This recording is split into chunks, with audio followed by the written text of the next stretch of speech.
Good evening friends. ETA business school में आपका स्वागत करता हूं फ्रेंड्स। ये स्किल्स बेस्ड लर्निंग प्रोग्राम है।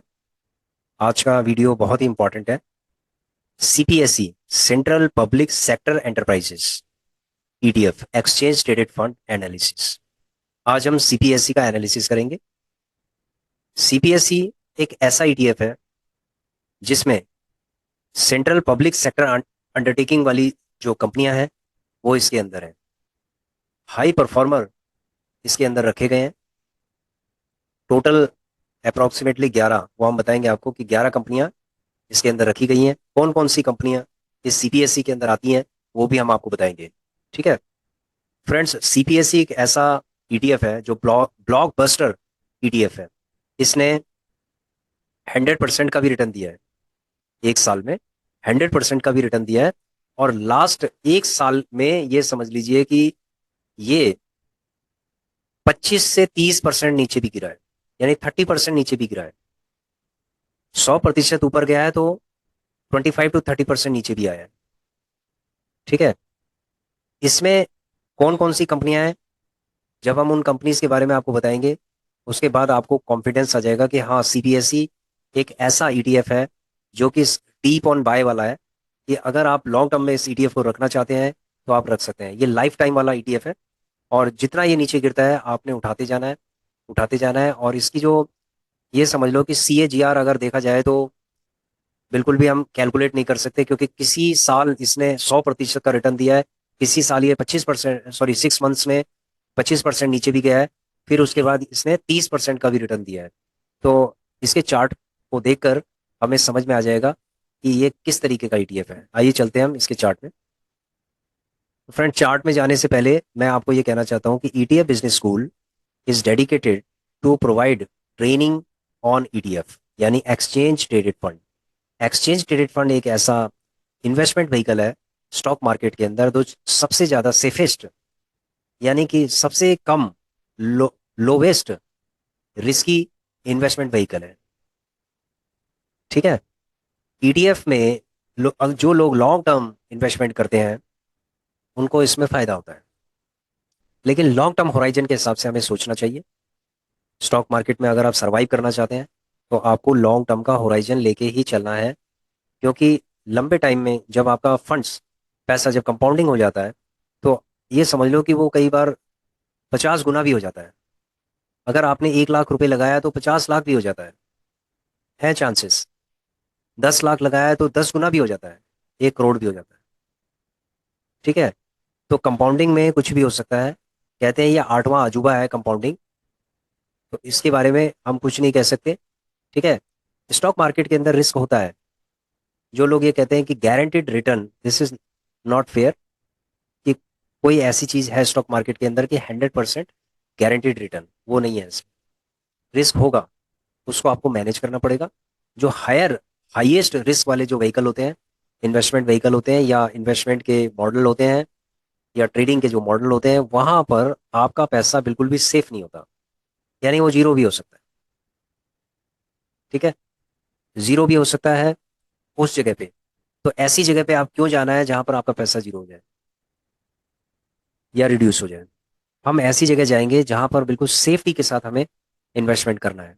ठीक है, तो ईटीएफ एक ऐसी चीज है जो लोवेस्ट रिस्क के साथ हम काम कर सकते हैं। ठीक है फ्रेंड्स, तो आज हमारा सीपीएससी का ईटीएफ है जिसके बारे में हम बता रहे हैं। तो आइए चलते हैं, हम उन कंपनीज के बारे में समझते हैं कि जो सीपीएससी को बनाती हैं।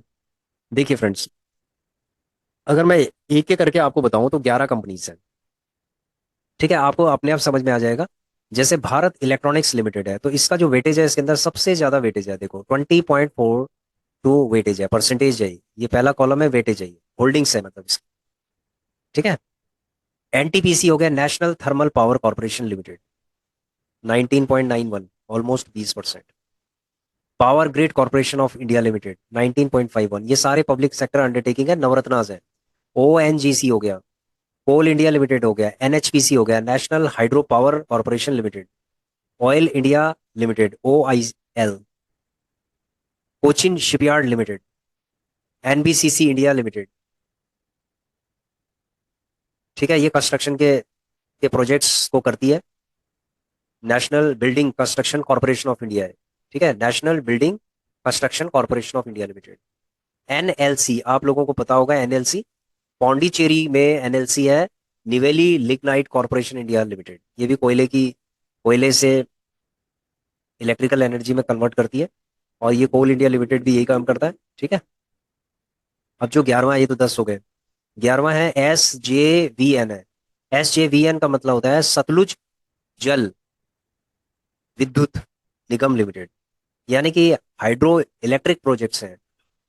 हाइड्रो इलेक्ट्रिक का मतलब होता है कि जो पानी से यानी जल से विद्युत पैदा करते हैं। तो ये पब्लिक सेक्टर अंडरटेकिंग है। तो ये जो 11 कंपनीज है, ये सारी गवर्नमेंट की कंपनी है, और बहुत ही सेफ है, कोई दिक्कत नहीं है। ठीक है। ये कंपनी, अब आपको कॉन्फिडेंस आ गया होगा कि सारी कंपनीज और बहुत ही अच्छी ब्लॉकबस्टर कंपनीज है ये। ठीक है। इन्होंने जितना नीचे ये गिरे, उतना अगर आपने इसको लिया तो ये समझ लो कि ये अच्छा रिटर्न आपको दे सकते हैं। समझ गए फ्रेंड्स। कुछ प्राइवेट जो कंपनीज हैं वो, या कुछ ऐसे चैनल है जो जो प्राइवेट कंपनीज हैं उनको प्रमोट करते हैं। गवर्नमेंट कंपनीज को बहुत कम लोग प्रमोट करते हैं कि ये गवर्नमेंट की कंपनी है, उसी ढर्रे पे चल रही होगी, ऐसा नहीं है। ये नवरत्नास है। इनमें से कुछ नवरत्नास है और जिनका टर्नओवर बहुत ज्यादा है, जो प्रॉफिट में भी चल रही है। देखो ऐसा होता है कि किसी का कैश फ्लो कम भी हो सकता है, क्योंकि ये गवर्नमेंट प्रोजेक्ट्स होते हैं, इसके पास लॉन्ग टर्म प्रोजेक्ट्स होते हैं। तो आप लॉन्ग टर्म होराइजन के हिसाब से अगर आप चलोगे, तो ये आपको हमेशा प्रॉफिट देंगे। ठीक है। अगर कोई भी गवर्नमेंट की कंपनी है, मान लीजिए वो अंडर परफॉर्मर है, तो उसको निकाल के दूसरी गवर्नमेंट कंपनी इसके अंदर आ जाएगी। समझ रहे हो फ्रेंड्स, लेकिन इसमें रहेंगी गवर्नमेंट की कंपनीज। तो इसमें चार्ट हम देख लेते हैं। इसमें हम CPSC का चार्ट थोड़ा सा बड़ा कर लेते हैं चार्ट को। CPSC,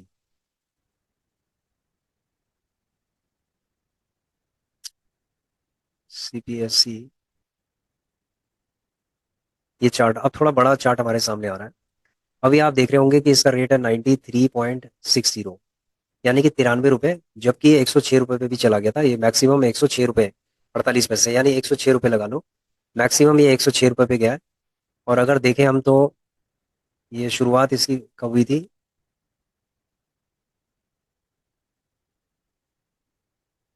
यहाँ पर चलते हैं। ये देखिए फ्रेंड्स, लगभग मतलब 10 साल से ऊपर ही हो गया। 1 जनवरी 2015 में रेट कितना था? सिर्फ 25 रुपये था। ठीक है, 25 रुपये रेट था।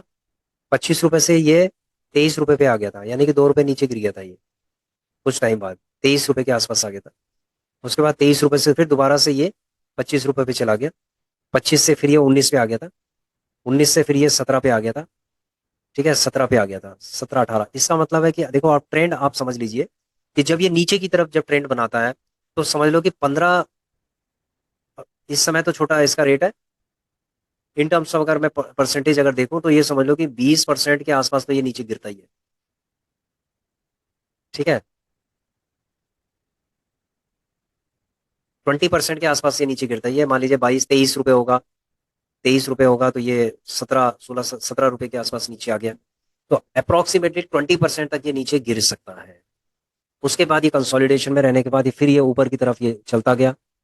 ठीक है, फिर दोबारा से 23 में आ गया, 23 से फिर ये 25 में गया, 25 से फिर ये ऊपर की तरफ फिर रफ्तार बनाता गया, और ये 30 में चला गया, 25 से 30, फिर दोबारा से नीचे आया 25 में, 25 से फिर दोबारा से 31 पे गया, 31 पे गया, 31 से फिर ये नीचे आया, मतलब 2018 में ये नीचे आ गया था। कहाँ से? 31 से ये 24 पे आ गया था, मतलब 7 रुपये नीचे गिर गया था। अब लगा लो कि कम से कम 20 25% नीचे गिर गया। फिर उसके बाद ये थोड़ा बहुत ऊपर गया, फिर उसके बाद नीचे आया 21। तो इसकी जर्नी कोई बहुत ज़्यादा स्मूथ नहीं है, बहुत चैलेंजिंग है। कंसोलिडेशन रहा, फिर उसके बाद ये 28 पे गया, 28 के बाद दोबारा से 21 पे आया, 21 पे आने के बाद ये दोबारा से 13 पे आ गया था फ्रेंड्स। ये देखो कितनी स्थिति इसकी खराब हो गई। ये 13 पे, ये देख रहे हो RSI कितना नीचे है, नीचे। उसके बाद 13 के बाद फिर ये 19 पे चला गया। 19 के बाद ये फिर ये 19, मैं 20 की बात कर रहा हूँ। फिर उसके बाद ये 15 पे चला गया था, दोबारा से 15 पे आ गया था फ्रेंड्स। 15 से फिर ये 22 पे गया, 22 से ये 24 पे गया, 24 से ये 21 पे आया, 21 से ये 26 पे चला गया था, 26 से 24 पे आया, 24 के बाद ये 33 पे चला गया, फिर कंसोलिडेशन रहा, और फिर ये कुछ समय बाद ये 37 पे चला गया, 37 के बाद ये दोबारा से 30 पे आया, तो फिर दोबारा से 38 पे चला गया, 38 के बाद ये लगभग 40 के आसपास रहा, कंसोलिडेशन हुआ इसमें, और ये बढ़ता चला गया। ये देखिए पूरी रेल इसने बना दी है। तो इसका मतलब है 2023 में अगर मैं बताऊं आपको, तो ये 40 रुपए पे था 2023 में। 2023 मतलब जनवरी फरवरी के आसपास ये 40 रुपए पे था, 23, और ये समझ लो 40 के बाद ये लगभग, ये देखो फरवरी 2024 में, फरवरी 23 में, 2023 में ये 24 रुपए के आसपास था, सॉरी 40 रुपए के आसपास था। और उसके बाद ये 7 फरवरी 2024 में 81 रुपए का हो गया, यानी 40 दूनी 80, यानी कि एक साल में फरवरी 2023 से लेकर फरवरी 2024 तक इसने 100% का रिटर्न दे दिया। 40 से ये 81 पे चला गया। समझ गए फ्रेंड्स? तो 2023 से 24 का इसका गोल्डन पीरियड था, जिसमें ये आगे बढ़ता चला गया। उसके बाद भी ये आगे ऊपर की तरफ ये चलता चला गया, 106 पे चला गया था ये देखिए, ये 81 रुपए पे था ये फरवरी पे चलते हैं हम।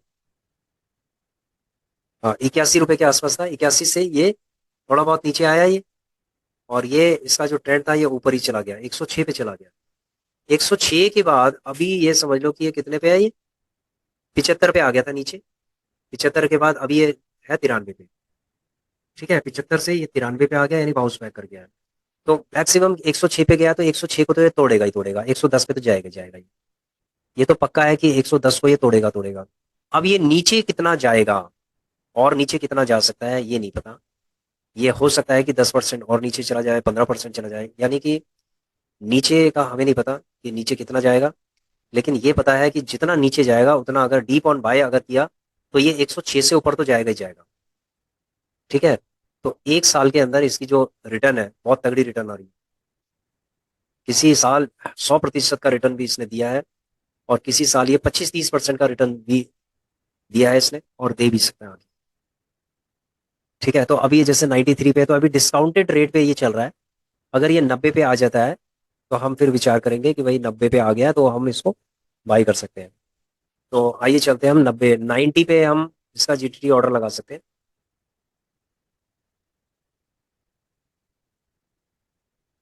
सीपीएससी जीटीटी ऑर्डर लगा रहे हैं हम, 93 पे है, 90 पे लगा लेते हैं।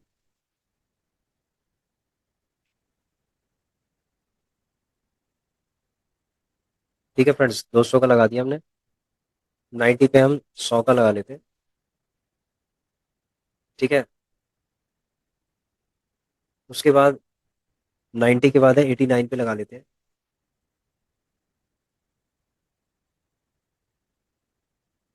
89 पे हमने 200 का लगा लिया, अब 88 का लगाते हैं।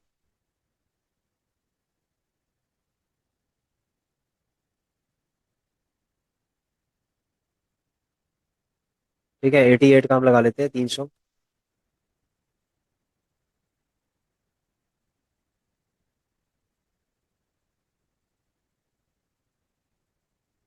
87 का लगा लेते हैं।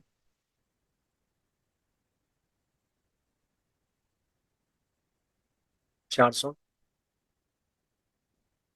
86 का लगा लेते हैं 500 का।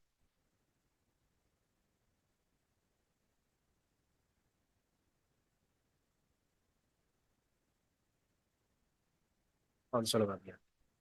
ठीक है, तो ये हमने जीटीटी ऑर्डर्स लगा दिए। ये देखिए, ये सीपीएससी के हमने 5 ऑर्डर लगा दिया है। अगर मान लीजिए इनमें से 3 भी एग्जीक्यूट हो जाएंगे, तो फिर हम देखेंगे आगे क्या करना है। ठीक है, लेकिन कम से कम ये थोड़ा बहुत नीचे तो आए। तो ये अभी लगभग 52 का आरएसआई है, हो सकता है कि 90 पे आ जाए, ये नीचे आ जाए। ठीक है, तो लेट्स सी, चेक करते हैं कि ये आता है नहीं आता। लेकिन जो सीपीएससी है ये लॉन्ग टर्म के लिए, अगर आपको एक्यूमुलेट करना है तो आप एक्यूमुलेट करते जाइए, जितना नीचे गिरेगा करते जाइए, और ये 100% का आपको रिटर्न भी दे सकता है, क्योंकि इसकी कैपेसिटी है। इसके अंदर जो कंपनीज हैं बहुत ही अच्छे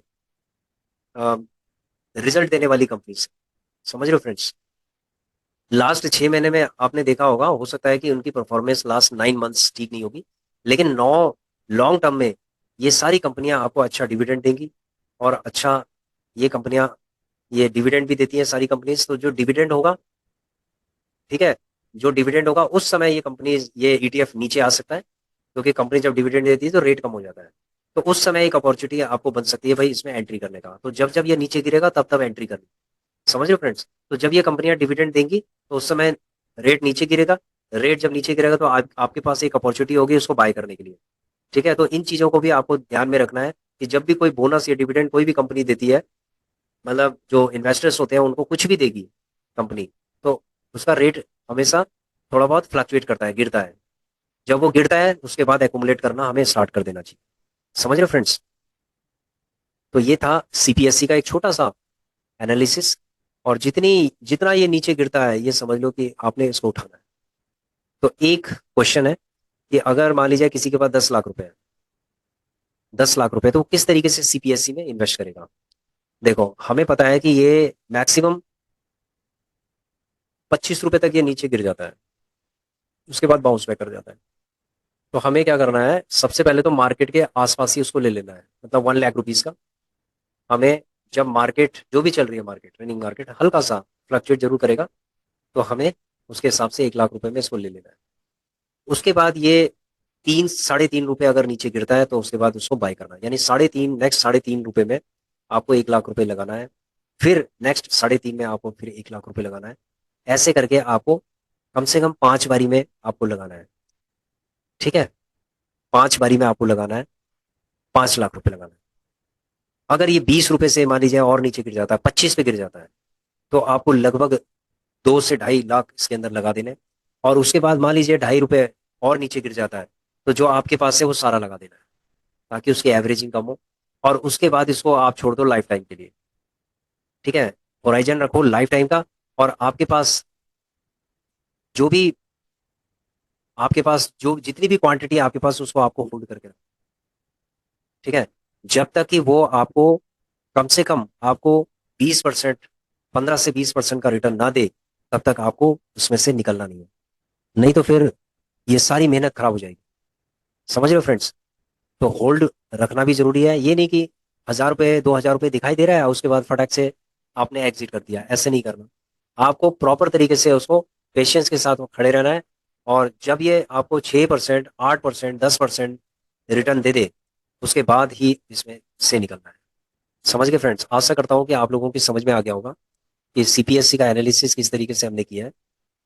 ठीक है, और ये एक ऐसा ईटीएफ है जो डराता भी है। ये ईटीएफ ऐसा है, आपको ऐसे पैसे देगा ही नहीं, बिना पेशेंस के ये आपको नहीं देने वाला, चाहे आप कुछ भी कर लीजिए। ठीक है, तो आशा करता हूँ कि आप लोगों की समझ में आ गया होगा इसका चार्ट, और किस तरीके से इसमें हम पैसा लगा सकते हैं, पैसे से पैसा कमा सकते हैं। Thanks for watching our video, please share, subscribe and like our channel. Thank you.